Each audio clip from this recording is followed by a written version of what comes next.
Hi friends, in this video I will show you how to use iPhone emojis in Android mobiles. So let's start the video without wasting any time. First of all, open Themes Store on your Android devices and tap on Fonts. In Fonts, on the top you will see search box. Tap on it and now write iOS emojis and search iOS emojis. Now you will see different categories of iOS emojis. Select any one of them and tap on apply and restart your phone.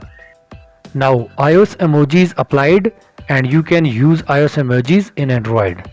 In second method, install zfont application from Play Store and download emojis under these fonts. Now tap on apply and select support dia character best. First, tap on install. Second, select country Myanmar. Third, turn on support dia character.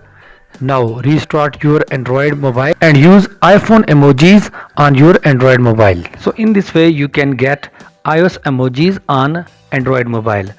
I hope you will find this video helpful. Thanks for watching, and if you find any sort of trouble in doing this process, you can comment me. I will try my best to answer your comments. At the end, I request you please subscribe to my channel Technical Risers and turn on the bell notification for getting all notification of my this sort of technical video, and must hit the like button if you find this video helpful. Your one like is very useful for us.